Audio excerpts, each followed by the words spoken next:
The story begins with a bus hijacking carried out by a group of masked criminals. One of them points a gun at Iridasu Yuta and demands that he put his hands above his head. Yuta follows the command. The Telesis news station broadcasts the hijacking live, reporting that the armed group is currently heading toward Tokyo. Multiple police cars arrive and begin chasing the hijacked bus. Suddenly, a motorcycle crashes into the side mirror of one of the police cars and speeds past the convoy. A passenger on the bus begs one of the criminals to let him go, offering a large sum of money. However, instead of listening, the criminal fires his weapon, causing the money to fly out the bus window. Hearing the gunshot, the motorcyclist quickly accelerates, closing in on the bus. Meanwhile, Hikita Ito watches the hijacking unfold through the live news broadcast. Sitting beside Yuta is Chichibu Rabara, who seems to be focused on her device. Curious, Yuta asks her what she is doing, but Rabara tells him to be quiet. The person riding the motorcycle is Narujino Mikatan. She manages to get ahead of the bus and blocks its path. As the bus approaches, she launches herself into the air, smashes through the front windshield, and lands inside.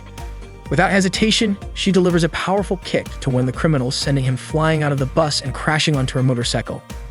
Mikatan recites a chant to transform into Strange Juice, squeeze out the wicked soul, to guard the darkened heart. The hero of justice, Strange Juice, has arrived.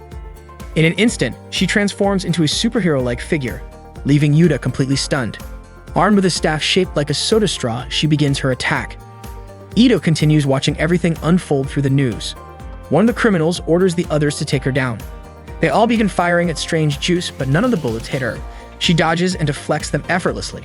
Then she leaps into action, striking one of the criminals with her staff and continuing to take out the rest one by one. Rabara yells out, warning that there is still one more criminal behind Strange Juice, the bus driver. Strange Juice manages to stop the driver from stabbing her. As the bus begins to lose control, Yuta jumps from his seat but is thrown backward when the vehicle hits a barrier. Strange Juice also loses her balance. She quickly calls out to Rabara to take the wheel.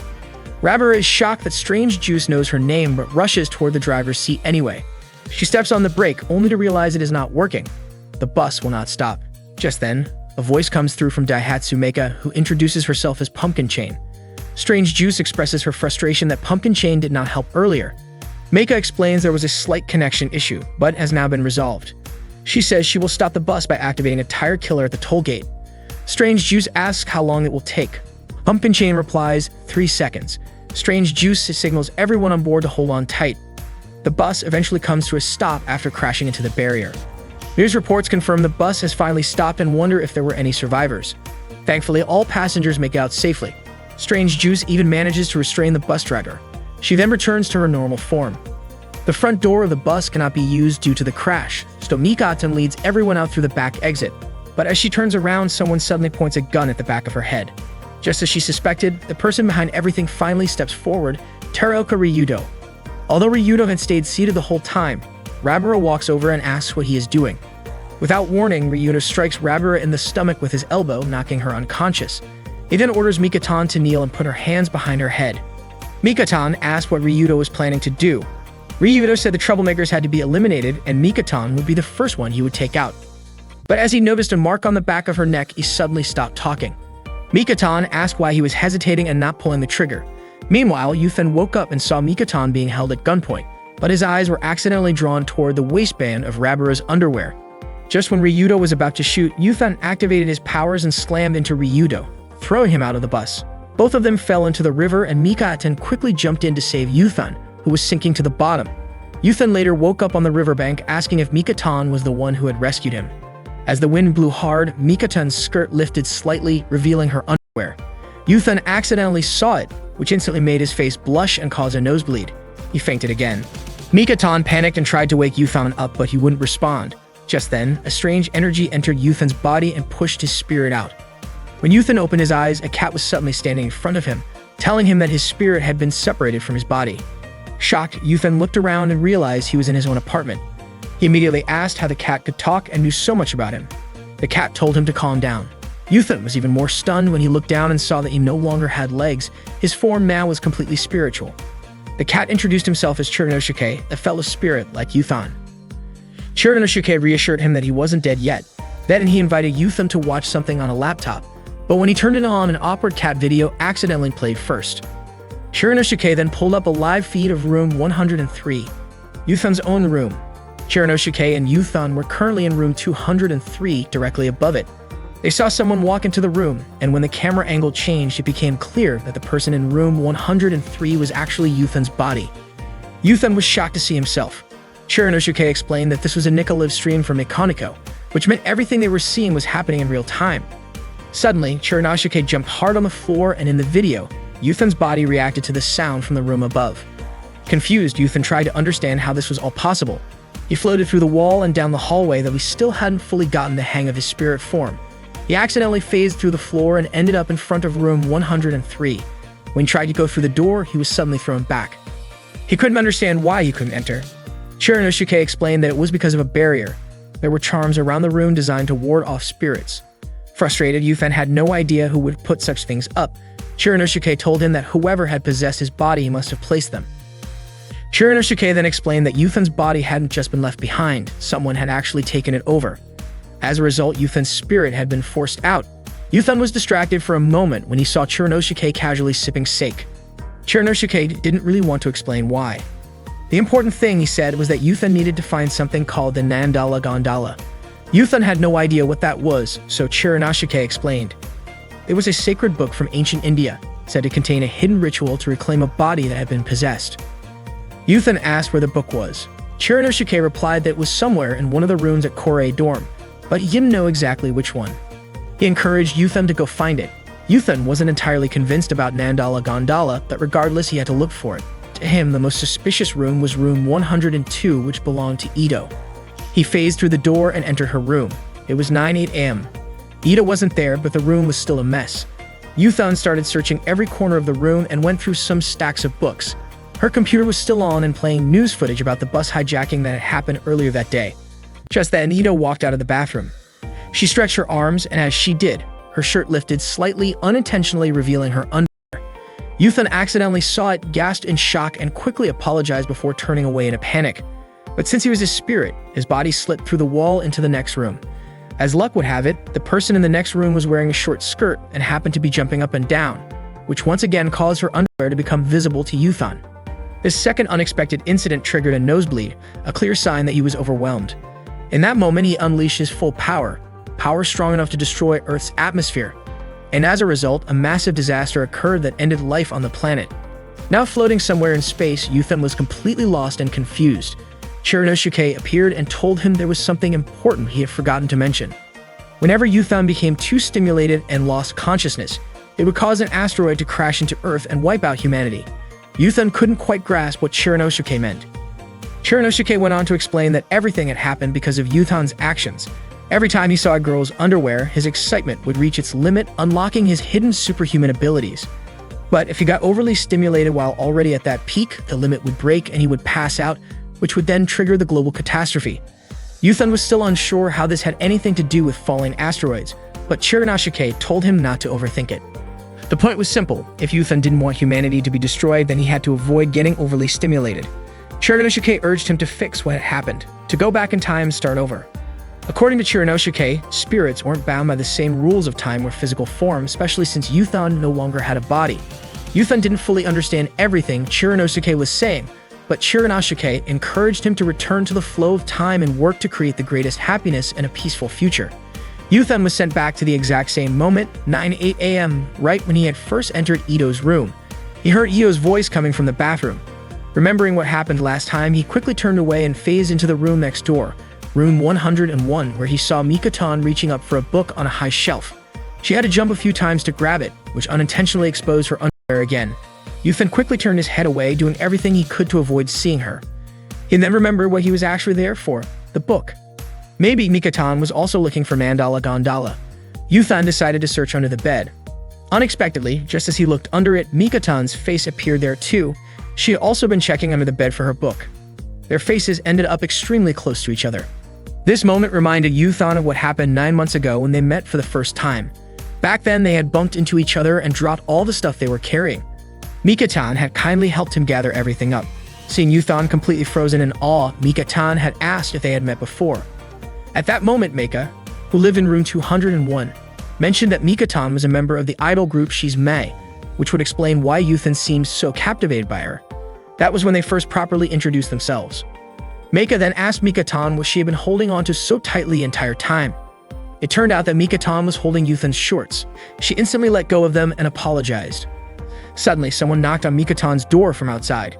It turned out to be Chichibu Rabura, the resident of room 202, who had come by to borrow some salt. Mika-tan asked if the salt was for dinner, and Rabura replied that ghost hunting could also be considered a form of dinner. Rabura had just received a request to exorcise a spirit the next day. Mika-tan then asked what kind of salt was typically used to expel spirits. Rabura said that any kind would do as long as the intent was strong enough. Yuthan, who was nearby, mumbled something about Rabura. As a spiritual medium, Rabura sensed it and asked Mika-tan if she had said something about her. Then Rabura handed over a book that Mika had borrowed, asking Mika-tan to return it. Coincidentally, that was the book Mika-tan had been looking for. Yuthan came closer to confirm if that was indeed the book she had been searching for. Suddenly, Mika-tan started reciting a passage from the book. However, it turned out that it wasn't the right one. Rabura guessed that maybe the books had been switched by accident. Yuthan headed to Meika's room. Meika was knitting while softly singing to herself. Yuthan spotted a book under the table and tried to grab it, but his hand kept passing through the object. Chirinosuke appeared and explained that Yuthan's spirit power was still weak. Spirit power determines how much a ghost can physically interact with objects. The higher the level, the more they can move heavier things, even make objects levitate. At his current level, Yuthan could barely knock over a pencil. To test it, Yuthan tried moving a ball of yarn. It rolled a bit and fell to the floor, confirming that he was still at the beginner spirit level. Meika picked up the ball of yarn and noticed the book under the table. She must have left it there while cleaning earlier. The book turned out to be a family photo album. Suddenly, a news broadcast appeared, reporting on a crime carried out by the Kyumei groups, suspected to be linked to a recent bus hijacking. At the same time, a specific song started playing, which prompted Meika to hurry out of the room. Rabura was also confused by the signal that came from the music Mika-tan had put on. Meika rushed into Mika-tan's room and said that Kaminishi had escaped. Rabura panicked and dashed out, forgetting the salt. Mika-tan called after her, and Rabura came back just to grab it. The book Mika-tan had been searching for finally showed up. It was near the door all along. It turned out to be a lyrics book. Meika explained that the song was a distress signal. She called out to Strange Juice. Mika-tan quickly got ready and transformed into Strange Juice. Mika-tan began changing into her superhero costume. Yuthan accidentally caught a glimpse of her while she was in the middle of changing and immediately shut his eyes in embarrassment. Now fully suited up, the hero's Strange Juice was ready. Meika, using her alias Pumpkin Chain, invited her to get moving. They passed through a hidden door under the table, which led into a long underground tunnel. Yuthan, still confused about what was going on, decided to follow them through it. They arrived in a large room filled with parked motorcycles. Strange Juice asked Pumpkin Chain what she was holding. It turned out to be a charm she was making for Strange Juice. Though the charm wasn't finished yet, Strange Juice took it anyway and rushed off. Unintentionally, some thread from Pumpkin Chain's outfit got caught on the charm. As Strange Juice sped off on her motorcycle, it pulled the thread and accidentally caused Pumpkin Chain's clothes to unravel. Yuthan was still in disbelief that Mika-tan was actually Strange Juice. Then, by accident, he turned and saw Meika standing there in only her undergarments. The shock triggered a powerful atmospheric reaction that caused another catastrophic explosion, wiping out humanity on Earth once again. One day, Meika, the owner of the Korei boarding house, walked into Rabura's room to ask for the rent. But Rabura, who was drunk at the time, said she couldn't pay it right now. She added that her exorcism business had been slow lately, and worse, people had started calling her a fraud. Meika, realizing that Rabura was going through a tough time, took the sake bottle Rabura was about to drink. Rabura broke down in tears and said everything was falling apart because she didn't have any spiritual powers. Even though she came from a long line of temple priests, she added that she was the only one in her family with tan skin. Meika told her that had nothing to do with anything. Rabura responded by saying ghosts weren't real. Meika casually pointed in a random direction, coincidentally right at Yuthan's spirit, and asked, "Then what's that?" Yuthan froze in shock. Rabura told Meika not to joke around like that. Meika laughed, revealing she was just messing with her. Yuthan was relieved to hear it. For a moment, he had thought Meika could actually see him. Suddenly, a loud scream echoed through the house. Neither of them knew what had happened. Meika quickly rushed downstairs to find out where the noise had come from. She knocked on Ito's door and asked about the sound she had just heard from inside. Ito admitted that the scream was hers. She said she had been feeling suffocated lately, so she screamed to refresh herself. But to Meika, it had sounded more like an animal. Ito laughed and said that couldn't be, especially since keeping pets at Korei House was strictly against the rules. Meika then heard another strange sound and asked about it. Ito said she was feeling itchy. Meika figured the noise could come from Ito scratching herself, which Ito confirmed, saying her skin was extremely dry. Meika noted that if that really was just scratching, it had to be pretty intense, and she started to worry. Ito then said she was just picking at a scab. Meika, being her usual naive self, believed her and commented that the scab must have been huge. The sound came again. This time, Ito claimed a bug had flown into her throat. Meika grew even more concerned, but Ito reassured her that she was fine. Though Meika didn't understand what was going on, she still suggested Ito go see a doctor. Meanwhile, Chiranosuke compared Yuthan's current situation to that of a baby who didn't know when to wake up for milk, when to finish, or when to fall back asleep. Yuthan suspected Chiranosuke was just trying to steer the conversation toward breasts. Chiranosuke explained that the point was that a spirit's time of awareness is unpredictable. Yuthan mentioned that the bus hijacking had happened on the 21st, but now it was the 23rd. He realized he had already lost 2 days. If he could travel back in time again like before, maybe he could fix things. Unfortunately, his current spirit level was too low. Instead of rewinding time, he could only end up landing in the Valley of Space-Time. Chiranosuke handed him a pudding shaped like a pair of hills. He explained that the Valley of Space-Time was like a dip between infinite timelines, like the space between two soft hills. With Yuthan's current level, even if he landed somewhere near the edge, he would just slide all the way down to the bottom. Chiranosuke used the pudding to help explain the concept visually.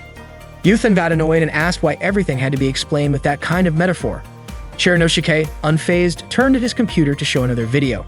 But, as usual, the first clip that popped up was of cats behaving strangely. Yuthan was visibly irritated and suspected that Chiranosuke had shown it on purpose. They turned their attention back to the live feed from Yuthan's room. His physical body was opening a box. Chiranosuke was convinced there was something suspicious inside. But Yuthan wasn't concerned about the box, he only cared about who had taken over his body. Chiranosuke stated that whoever had taken it must be a spirit, otherwise there's no way they could have possessed it. Yuthan knew what he had to do, find the Nambala Gondola book. Once he found it, everything could be fixed. Chiranosuke tried to bring up the subject of breasts again, but this time Yuthan lost his patience and scolded him. Meiko was watching TV when a commercial came on about a book called The Science of Joy, which she had already purchased. The book claimed to use techniques developed by NASA to help people overcome various life challenges. Meanwhile, Rabara was playing with her turtle when she received a message from someone asking if she was a psychic. Rabara responded, confirming that she was indeed a psychic. The person replied, saying that it was a cool job, mysterious and fascinating. Rabara responded with a shy smile emoji. The person then said they would love to chat again sometime and mentioned how much they wanted to meet Rabara in person. This left her feeling unsure. She was worried that once they found out she was only a fake psychic, they might hate her. Yuthan's spirit, who had been observing, noticed how troubled Rabara looked. He remembered the times Rabara used to vent to him. Back then, she had ranted about a cocky IT company CEO who had disappointed her deeply. Yuthan asked if she had just been rejected again. Rabara said it wasn't rejection, she had simply seen that CEO walking hand in hand with another girl. Yuthan then asked if she was still a virgin. Rabara blushed and said she wasn't.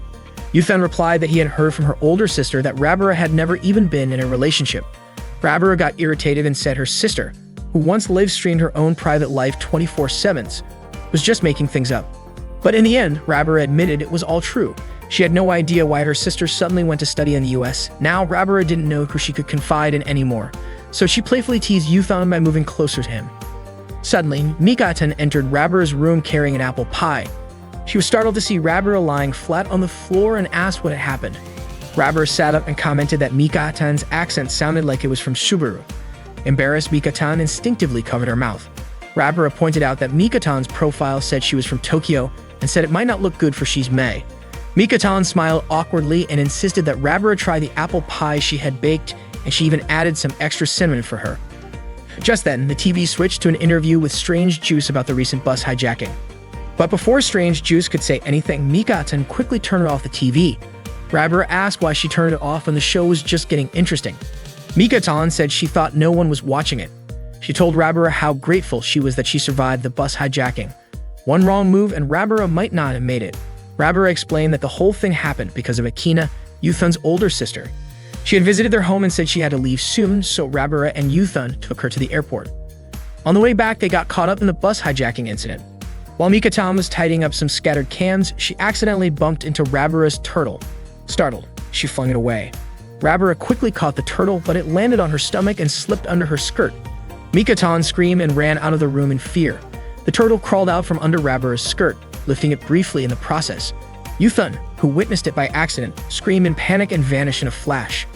Meika then came into Rabara's room and asked about the strange smell.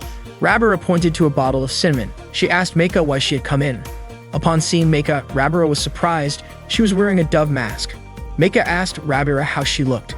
Rabira had no idea why Meika was dressed that way. Meika explained that she was studying the science of joy, but Rabira thought it sounded more like some kind of mystical magic. Meika was showing off a technique she called the joyful arts that she had been learning.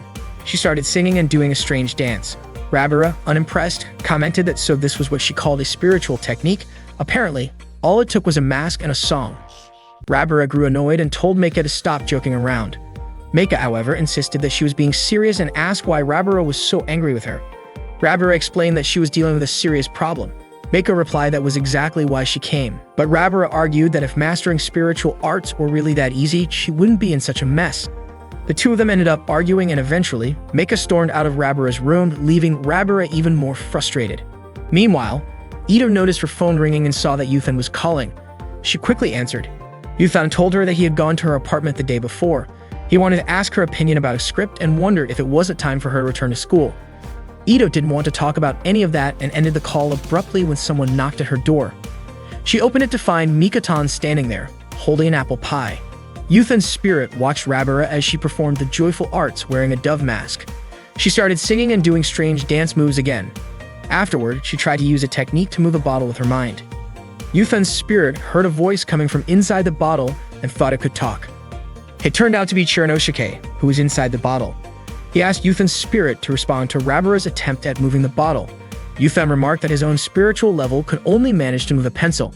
Chiranosuke explained that the room was currently filled with cinnamon particles, which could enhance spiritual power in a big way. Yuthan didn't really understand the logic behind it, but Chiranosuke encouraged him to give it a try anyway.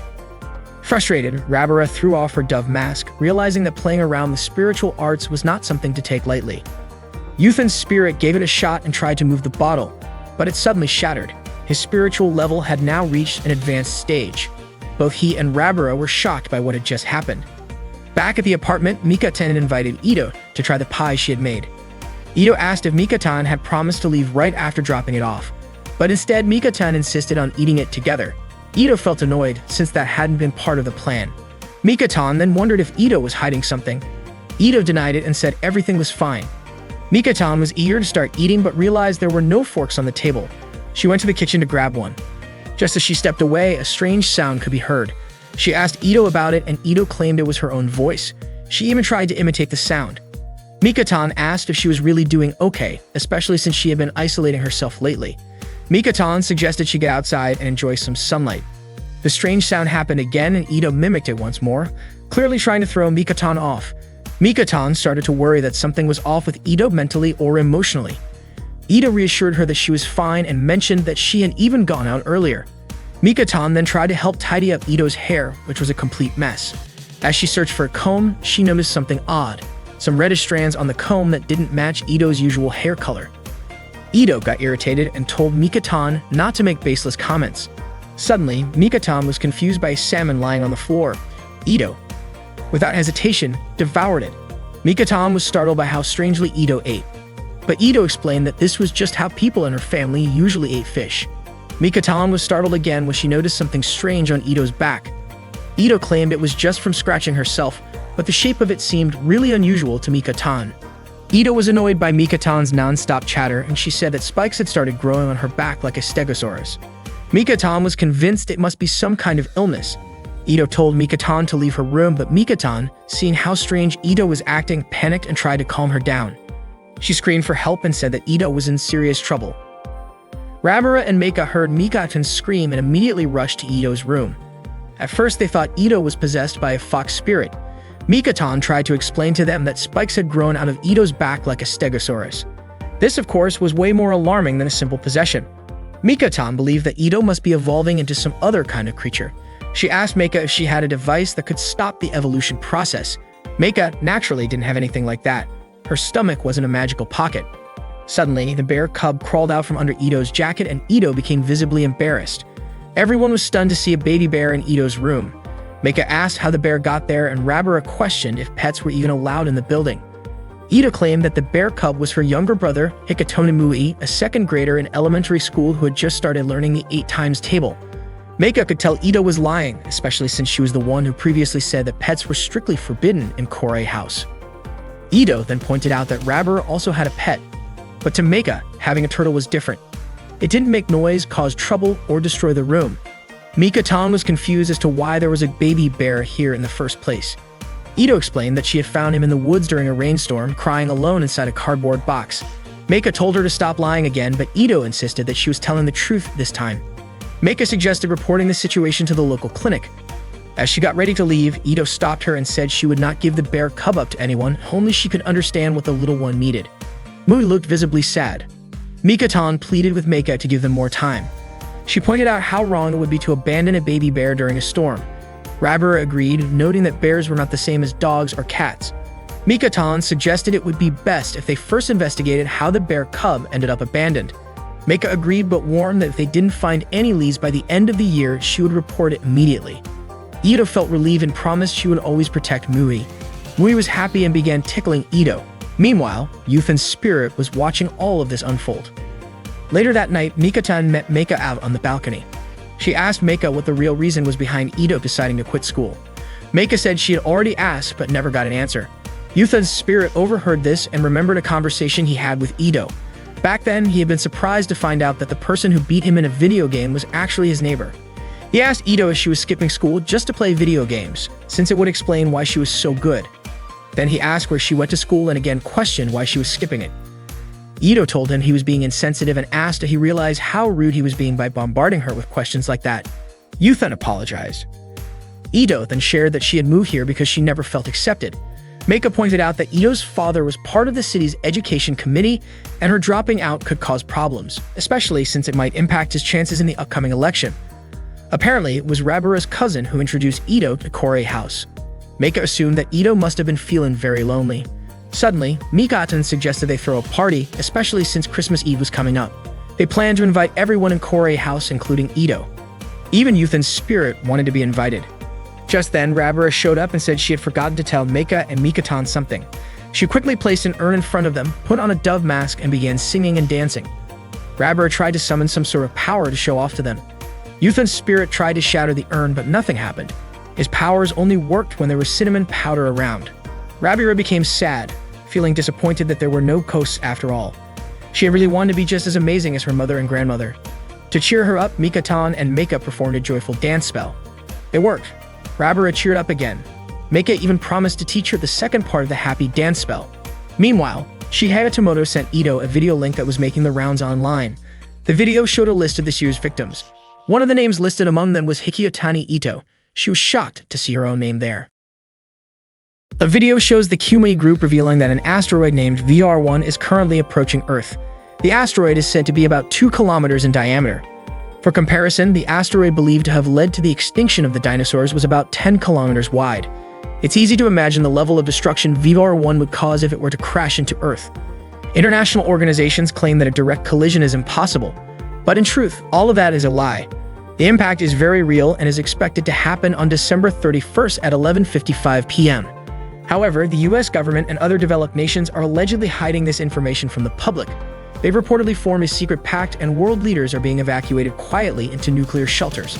They're afraid that public knowledge of the shelters would lead to mass panic and chaos, so they've chosen to protect themselves and let the rest of the world face the disaster unprepared. The Kumei group refuses to accept such a conspiracy. They demand that the governments of the US and Japan come forward and reveal the truth. Although their message was broadcast on television, it was dismissed as nonsense. Instead, TV stations labeled Kumei's doomsday beliefs as dangerous. It's possible that Kumei truly believes the world is ending, or maybe they're trying to bring it about themselves. All in the name of carrying out the vision of their recently deceased leader, Tsubuchi Kumei. Chirinosuke turned off the television. Yuthan asked what Kumei meant when they talked about the asteroid hitting Earth. He suspected that maybe the government and experts had been lying all along. But in his opinion, the ones who actually wanted humanity to be wiped out were Kumei. Since Tsubuchi Kumei had died, Yuthan began to suspect that someone or something might have possessed his body. Yuthan then went to Ito's room to see what she was watching. Suddenly, Mika-tan's voice could be heard from outside the room, asking Ito to open the door. Mika-tan had brought in a Christmas tree, which she placed inside the room. She said she had an idea to hold a Christmas party at the Korei house. Excited, Mika-tan started singing jingle bells and turned on the Christmas lights. Out of nowhere, Mui jumped toward the tree. Mika-tan quickly caught the baby bear and gently warned him not to play near the decorations. Ito then asked Mika-tan about the bus hijacking that happened the day before and showed her a video of strange juice. She was starting to suspect that strange juice might actually be Mika-tan. Mika-tan immediately ran off to find Meika.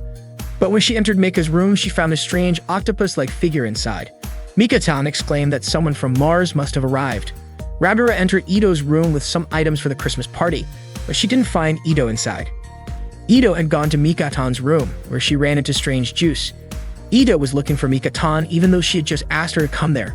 Strange Juice said she had no idea where Mika-tan was. Gathering her courage, Ito asked if it was true that she and Mika-tan were friends. Strange Juice answered that they had been close for a long time, best friends even.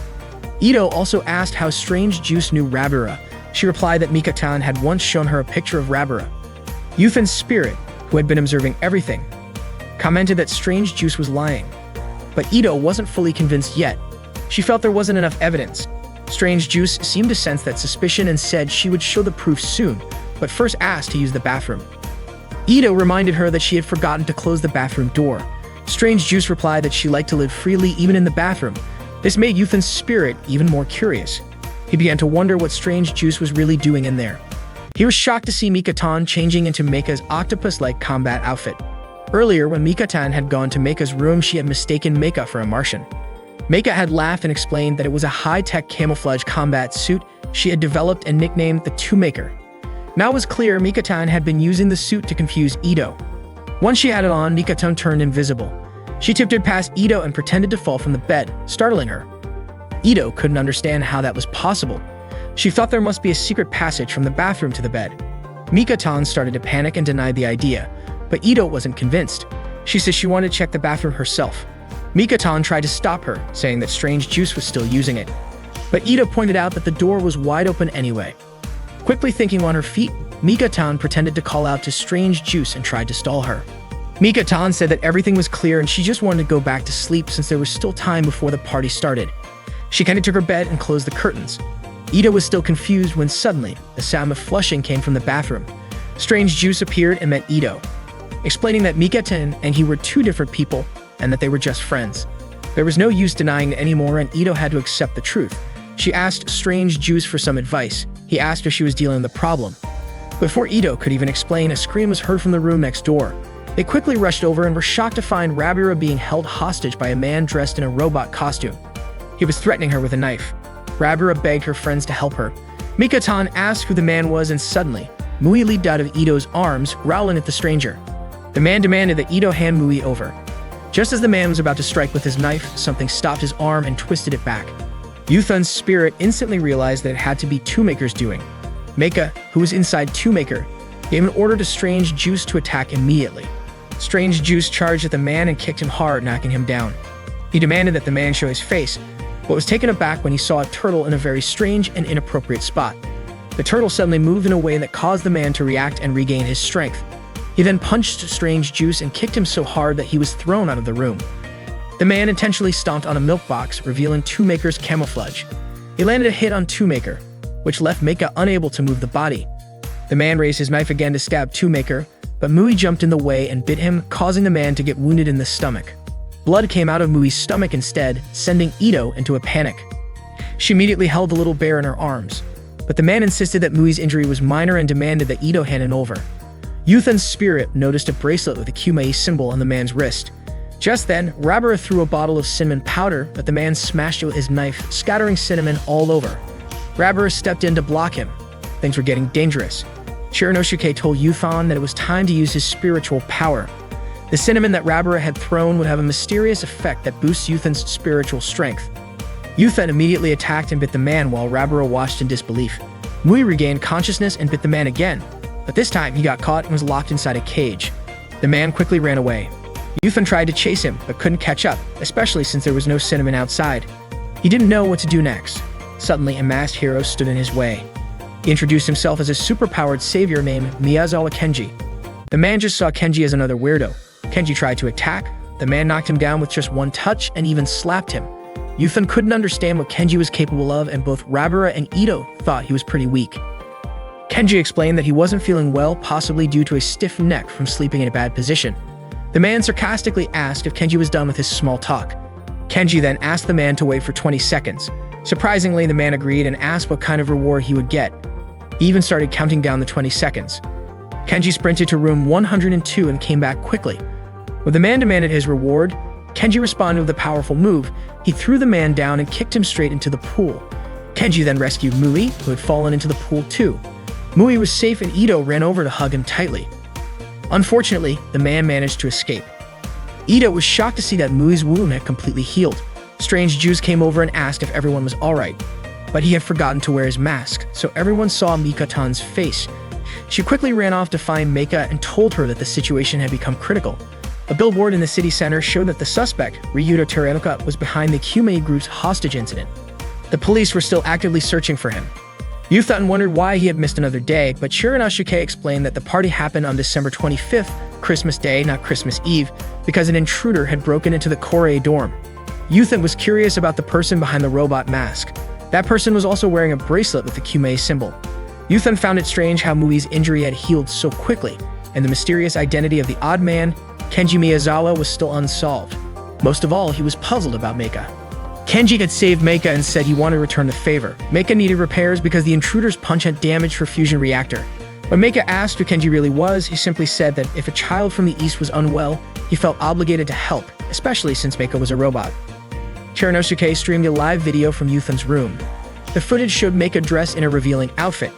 Yuthan was confused about why she looked like that. Shiranasuke joked that maybe Meika was trying to help raise Japan's birth rate, but Yuthan reminded himself that Meika was just a robot, and he couldn't wrap his head around why a robot would even wear underwear.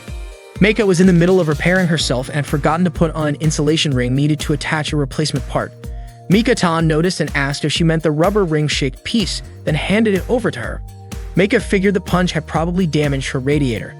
Mika-tan referred to the intruder as the turtle guy because it reminded her of the time a turtle got stuck to Rabara's sensitive area. Yuthan headed over to Ito's room. It looked like Ito and Mui were out. He tried turning on Ito's computer and it worked, which meant his spiritual power level had increased. Meanwhile, Rabara was eavesdropping on Meika and Mika-tan's conversation through the wall. Ito showed up and asked what she was doing. Rabara said Meika was acting like the wife of Strange Juice, just like they had talked about at the Christmas party. Ito already knew Meika's other name, Pumpkin Chair, and Rabara asked if Ito wasn't curious about their conversation. Ito then asked if Mika-tan was also in the next room. Rabara replied that it sounded like it, but it seemed pretty far away because their voices were barely audible. Mika-tan asked Meika why she seemed irritated. Meika replied that someone still hadn't arrived, referring to the monthly delivery of Handstand for Beginners, a magazine she subscribed to. Rabara told Ito that Meika and Mika-tan hadn't gotten their monthly visitor yet. She completely misunderstood what they meant. Mika-tan asked if Meika still couldn't do a handstand. Meika demonstrated one and said the result was positive. Unfortunately, Rabara and Ito, still listening from behind the wall, took that to mean Meika had a positive pregnancy result. Mika-tan clapped and congratulated Meika on finally managing to do a handstand. She asked how long Meika had been practicing and Meika replied it had been 3 months. That made Rabara and Ito think Meika was 3 months pregnant. Ito even said this was the time to get plenty of rest. Meika then mentioned she felt nauseous and wanted to throw up. That only reinforced the misunderstanding. Mika-tan reminded her not to forget the rubber ring again, saying this happened because she had forgotten to attach it. That made Rabara even more confused and sure of the wrong idea about the rubber. Unable to hold back any longer, Rabara barged into the room and brought Ito along to confront them. Meanwhile, Yuthan's spirit found out that Ito's name was included on the list of victims from the bus hijacking. Suddenly, a scream was heard. Someone shouted that Rabara had died. Panicked, Mika-tan quickly asked Meika if she had any kind of device that could bring Rabara back to life. They started discussing Professor Daihatsu Tenga. Ito knew about him. He was a brilliant inventor recognized all over the world. However, he had passed away 8 years ago. Before he died, he left everything to Meika and the Korei house. Meika even inherited his fortune after handling the legal documents and updating the family registry. She managed to do all that by hacking into the government system and rewriting the data. Meika's hacking skills were so advanced, they were practically god level. If she wanted to, she could launch a nuclear missile. Most of the professor's inventions were stored in a special storage room. Inside that room were 2 of his most significant creations. The first was Rizuko, which was kept in the kitchen, and the second was Meika herself. Meika was born in Korei House 20 years ago. Right after she was created, the professor greeted her warmly. Over the years, he taught her a wide range of things: knowledge, academics, cooking, and more. But there was one thing Meika could never do, no matter how many times the professor tried to teach her: a handstand. She eventually asked him why she just couldn't get it right. Not only that, but she also wasn't good at athletics in general. The professor told her not to worry about it. He reminded Meika that she wasn't a robot who needed to be able to do everything. Each robot, he said, had its own purpose and role. They only needed to master the tasks they were designed for. That's what made them special. Meika then asked him what her purpose was.